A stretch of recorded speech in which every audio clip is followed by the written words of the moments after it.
Welcome to Our Girl Relationships. We talk about the problems people face in their day to day lives. Let's start with the video.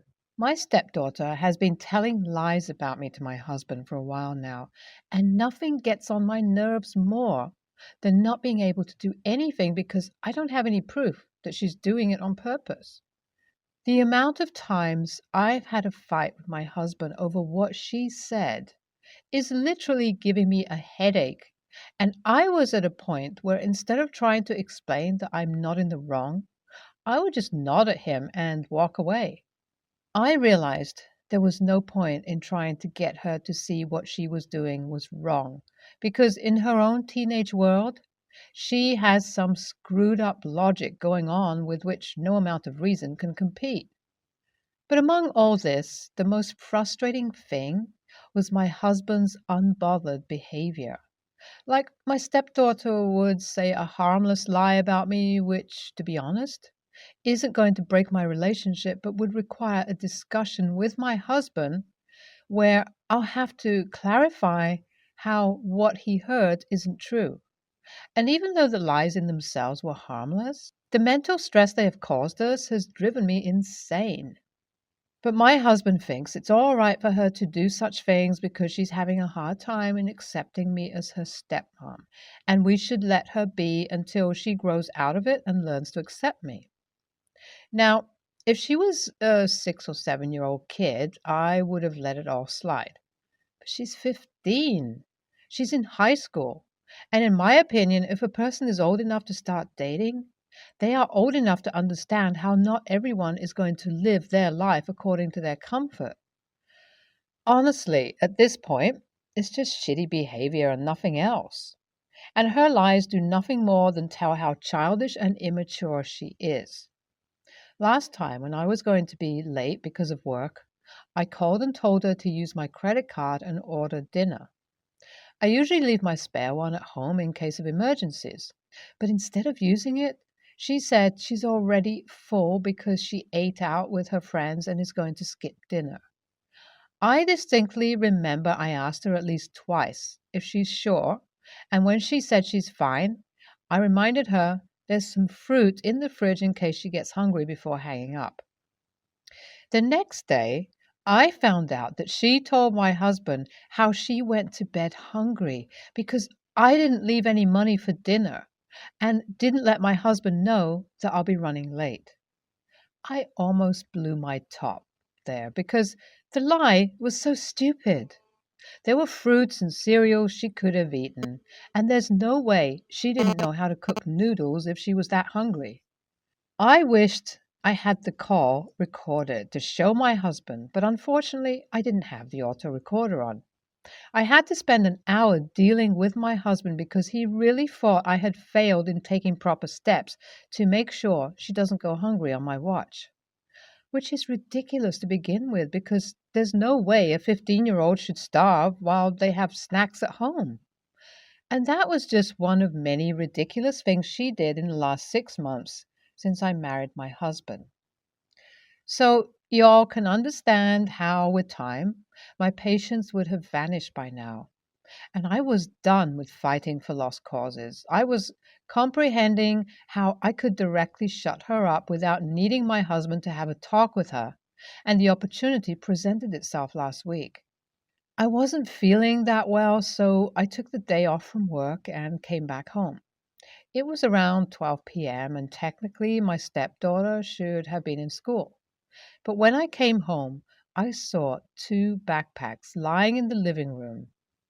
I figured out she was skipping school and took the chance. I started a video recording on my phone to have as proof this time and tiptoed my way upstairs to catch her. But before I could even turn towards her room, I heard voices from my room. So I went there and saw something that I neither enjoyed nor do I wish for anyone ever to see that in their life. At first, when I saw two backpacks, I thought she must have invited one of her girlfriends over. But I was wrong. I saw her boyfriend, that she has introduced as her best friend, to her father, lying on the bed half naked while she was rummaging in our closet for something. I was too shocked to say anything, and while I was stunned, she took out the condom box. That's when I made a sound and they both jumped out of their skins. The boy hurriedly used the blanket to cover himself, while my stepdaughter just stood there with a condom in her hand. I stopped recording immediately. I told her boyfriend to get out, and he couldn't have run faster out of there. I asked her what in the world she was doing, and that too in my bedroom. She was too afraid to skip, and I took everything from her hand and put it back in my closet. I told her to get dressed and meet me downstairs. When she finally came down, it was clear she was terrified, and the first thing she asked me was not to tell her dad. I knew I had the upper hand in this situation. Instead of scolding her or telling her how she's too young to take such a step, I asked her to sit down and listen to me. I told her that if she really doesn't want me telling her dad about what I just saw, she has to stop acting like a spoiled brat and close the walls on all those lies she keeps making up. I told her how I have recorded what happened today, and if she ever puts one step out of line or even thinks of talking shit about me, I'm going to show that video to her dad. By the time I was done pulling her strings, she was crying, and that gave me a weird satisfaction. She had made my life a living hell since the day I moved in after getting married, and now finally I'm the one who'll control her. Does doing that make me an a-hole? So it's been 2 months since I posted here about my stepdaughter and how I practically blackmailed her so she'll stop telling lies about me. I thought of updating you guys about how things have been since then to answer a few things many of the comments were talking about how most of you said my husband is a jackass and he should have been the one to keep his daughter in check. Well, I kind of disagree because he was just as frustrated as me. It was clear that some of the things she said were lies, but as a father, he can't disregard everything his daughter said and just be safe. He used to confront me about all those lies. After it went on a few times, he did try to ground her or punish her in other ways, but it was all futile. And in the end, it started causing strain in our relationship. But for the past 2 months, things have been very quiet and we're all getting along well. In fact, the first few weeks when things changed, my husband was very surprised and asked me if everything was all right. He was worried something was up with his kid and she might be in some shit to have completely given up on causing us trouble. I mean, I'd be suspicious too if people around me were suddenly all nice and quiet after basically being an a-hole all their life. Nonetheless, life seems to have worked out somehow, and I'm happy. So I was too quick to say life was happy. Not even 3 weeks have passed, and it's all gone to shit again. My husband found the video I recorded of my stepdaughter that day, and as expected, he was mad. I never deleted the video in case my stepdaughter ever tries to misbehave again. It was kind of my insurance against her childish tricks, and my husband never really uses my phone, so I wasn't much concerned about him seeing it accidentally. But even then, I had moved it to a different folder so it wouldn't ever show in the top page of my gallery. Unfortunately, he lost his phone when we went to Disney World on Sunday. We didn't realize it was missing because he had kept it away after the battery died. I guess it was either pickpocketed or fell out on one of the rides. Either way, he was using my phone yesterday to look through new ones on Amazon and saw my Amazon folder where I keep the screenshots of items that I like. I remembered too late that it was the same folder where I've moved the video to, and before I could have stopped him, he watched it.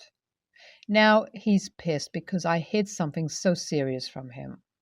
He asked me several times why I didn't tell him, but I couldn't say anything.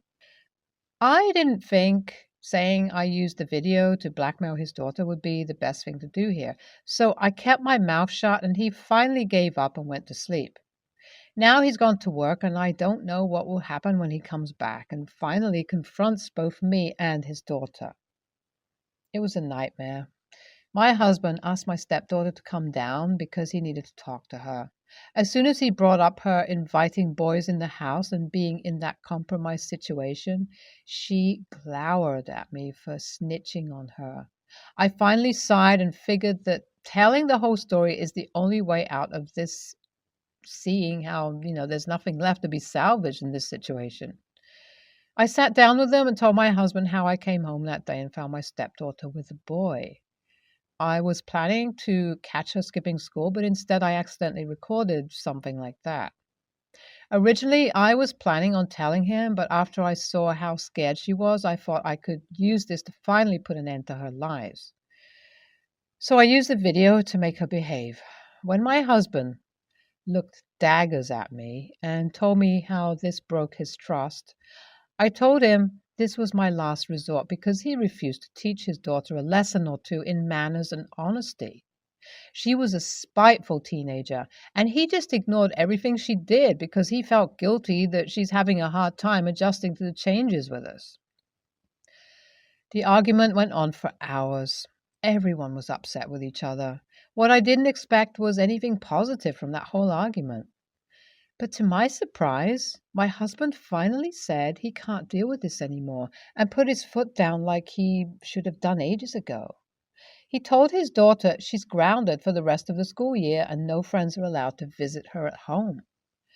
He also said that he is not going to listen to any of her lies anymore, and if she doesn't want to be grounded until she turns 18, she should try and accept the fact that I'm here to stay. That was a surprising development, and even though things are sour between me and my husband, at least I can hope that my stepdaughter would not cause any more problems unless she really wants to live like a prisoner. NTA sounds like another one of those spoiled kids who think the world revolves around them. You've got to deal with them in their own language, and I don't think what you did was a shitty move. NTA, not the a-hole for using something she did for your advantage, since she's a lying brat and deserves to be taught a lesson. But I do think your husband should have handled his daughter instead of making it your problem. On mobile and trying to not be too specific. So, I, 23 female, am nearly 30 weeks pregnant with my first. To put it simply, I have a strained relationship with my sister-in-law.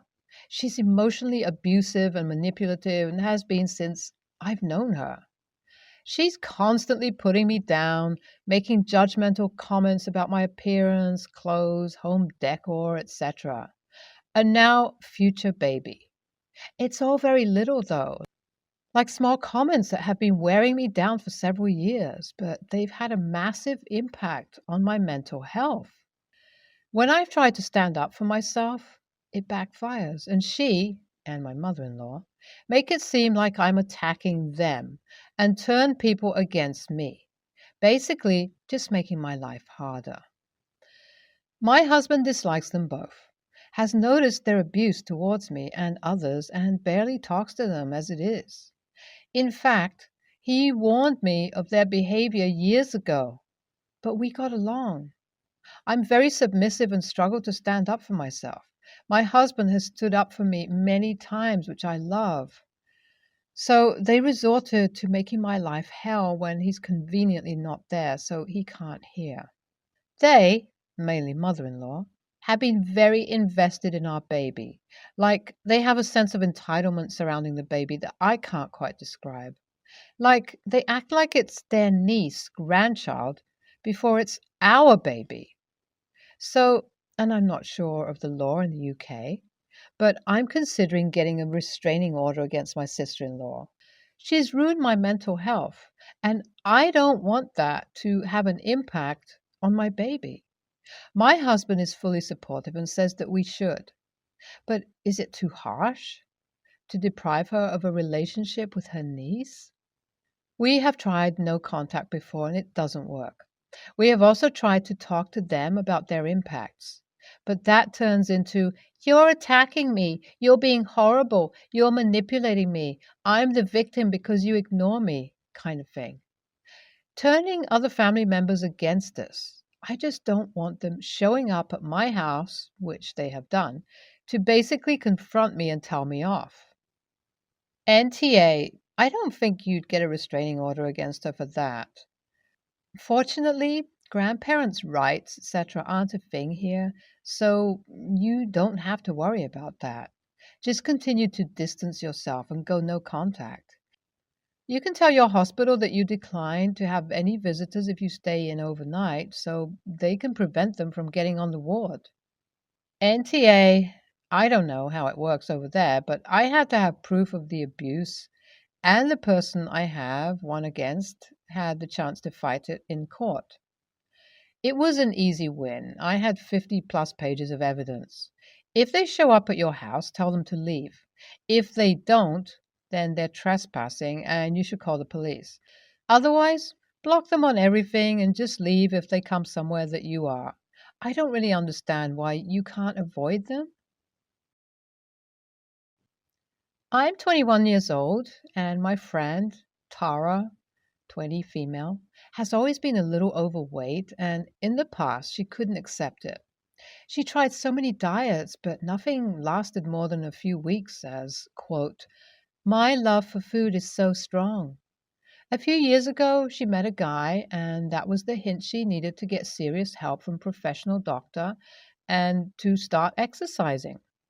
I need to say, she looked stunning after a few months and was able to catch the guy. Let's say that the pandemic got the best of them, and after 3 long years of relationship, he dumped her. She was devastated at the beginning. She regained almost all the weight she had lost previously. But after some time, I and other friends managed to help her out again. She came back to hanging out with us. She flirted with some guys, nothing serious. In the meantime, another girl joined our group. Let's call her Maya. Maya is the kind of girl that's naturally fit and doesn't need exercising at all. And that's something Tara couldn't accept. She began teasing her all the time, saying things like, hey, don't hug her too tight. You might break her. How can you manage to have sex? A boy would crush you. I'm glad I gained my weight back because I used to look like you. Or even, at least I have some meat they can grab. If a boy grabbed you, where would he put his hands? On your collarbones? Maya always tried to laugh it off as she was the new girl, but I could see her not being comfortable at all. Last night, after the umpteenth comment, I blurted at least she can fit in a pair of jeans. Tara suddenly fell silent as the rest of the group turned their heads on me, and I continued. You shouldn't body shame someone over jealousy, and you shouldn't be proud of being overweight either. You know that doesn't help your medical conditions. Tara stormed away, and a few girls followed her to check on her. Everyone called me an AH, saying that I shouldn't make fun of her for being overweight, nor should I bring up her medical conditions in front of someone that doesn't know her that much, Maya. I told them that it's hypocritical that they would scold me about saying that something that's at least true, and wouldn't say a thing to Tara as she was body shaming Maya. So, AITA? Tonight, I went to dinner at one of my friends' house. There were Tara and Maya too there. I knew that, and that's partially why I wrote the post. As I arrived, I took Tara and went in a separate room with her. I told her I was sorry for what I said, but that I talked out of frustration. I also told her that I think her bullying Maya all the time is not cool at all, and that she should apologize. She nodded and said she totally understood my point of view, but wasn't going to apologize because this wasn't the occasion. Everything seemed fine between us, even though I wasn't totally happy with her answer, and we went back to the others. Literally, 20 minutes ago, we had dessert. Do you see where I'm going? As I was eating the first bite of the cake, Tara announced, as my name thinks that I'm fat, I decided to go on a diet, so I'm not having it. I almost choked. Everyone laughed out of embarrassment, not knowing exactly what to do or say. Then Maya turned to her and said, well, that's the smartest thing I've ever heard you saying. I'm writing this from the passenger seat of Maya's car. We both left the house because there's been a huge fuss about Maya's comment, and I finally realized that you don't have to hang out with people that you don't like anymore just because you were friends in high school. So thanks, Reddit. NTA, because you were provoked and stood up for a nice person who she was clearly taking jabs at out of her own jealousy and insecurity. It isn't so much about Tara's weight as it is about her condescending attitude and rudeness towards others who don't deserve it. And good for you for realizing sooner than later that if she can't let this go, even after you apologized and explained why you snapped, then that's on her. 1,000% correct. Just because you were friends in high school does not mean you're obligated to be friends in what is now real life. NTA. Okay, so if she has the audacity to make fun of someone's weight, she can't get offended when someone calls her out as well. That's so immature and childish. Don't step in the kitchen if you can't take the heat, or whatever that comment is. Tara is a huge hypocrite, and the comment she made at that dinner after you all had already worked it out was so unnecessary. The comment Maya made was completely justified.